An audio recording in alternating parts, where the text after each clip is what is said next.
রুনা, তুমি তুমি? পুলিশ আমাকে তাড়া করেছে। কে আছেন? দরজাটা খুলুন। কে?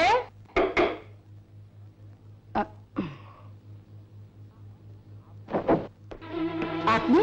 আপনার ঘরে একজন ক্রিমিনাল ঢুকেছে। আমার ঘরে ক্রিমিনাল? হ্যাঁ, আমি সার্চ করব।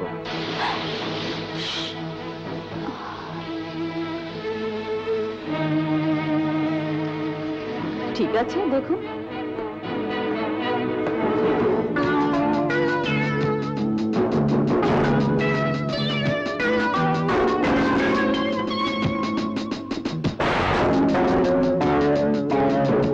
ওটা বাথরুম। আমার ভাগ্নের ওনা গোসল করছে। দাঁড়ান, ডাকছি। মারো না, একটু বেরিয়ে আয় তো মা।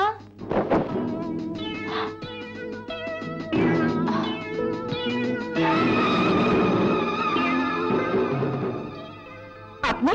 সরি, আসি। ধন্যবাদ।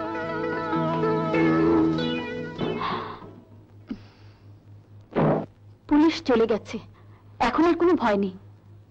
বাদশা, আমি যেন সারা জীবন তোমার বিপদের সঙ্গী হয়ে থাকতে পারি। রুনা, আমি ভেবে পাচ্ছি না খবর পুলিশ জানলো কি করে। 1.5 কোটি টাকার হেরোইন আমার হাত ছাড়া হয়ে গেল, আর সোহান প্রাণ হারাল। Really strange. নো, সোহেলের বিজনেস ডিলিংসের ব্যাপারে শুধু আমরাই জানি, কিন্তু পুলিশের খবর জানলো কি করে? ভাই, পুলিশ ইন্সপেক্টর সোহেল খুবই চালাক। সমস্ত প্ল্যান প্রোগ্রাম ওই সালে নষ্ট করে দিছে। ভাই, বিল্লা ঠিকই বলেছে। ইন্সপেক্টরের পাখা গজিয়েছে, আকাশ উড়বার আগেই তার পাখা দুটা কাইটা দিতে হবে।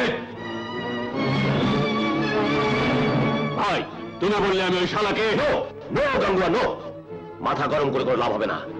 চোখ বুঝা কোপ মারবা, সিজন বুঝা আলোচনা করবা, ব্যাস। কিন্তু আমি ভেবে পাচ্ছি না সেই হেরোইন এখন কার হাতেই। আমার হাতে। আমার হাতে আছে এখন হেরোইন আর আফিম। একদিকে বিকে চৌধুরী নাই আরাম, আয় হায়, অন্যদিকে পুলিশের ঘুম হারাম। ব্যাস, এমনি করে দিনের পর দিন বহু স্মাগলাররা আমাদের দেশে ব্যবসা করে যাচ্ছে। এই ফাইলে যাদের ছবি সহ নাম লিস্ট করা আছে, তারা সবাই বিভিন্ন স্মাগলিংয়ের সঙ্গে জড়িত।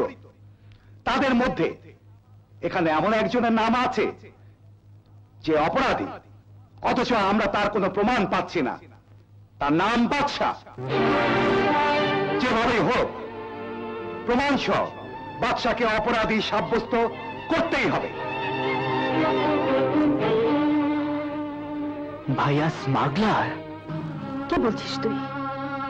বাদশা স্মাগলার? পুলিশের ডায়েরিতে তার নাম? হ্যাঁ মা। তাই যদি সত্যি হয়, তাহলে বাদশার কোনো ক্ষমা নেই। তুই আইনের সেবক, আর আইনের শাসনের কাছে ভাই, বন্ধু, পিতা, মাতা, সন্তান কোন দোষী ক্ষমা পেতে পারে না।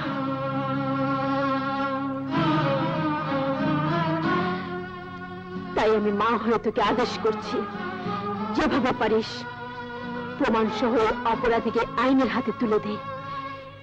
এমন দাগী সন্তান আমার প্রয়োজন নেই।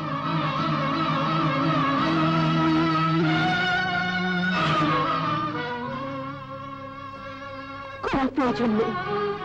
চল একটু ঘুরে আসি।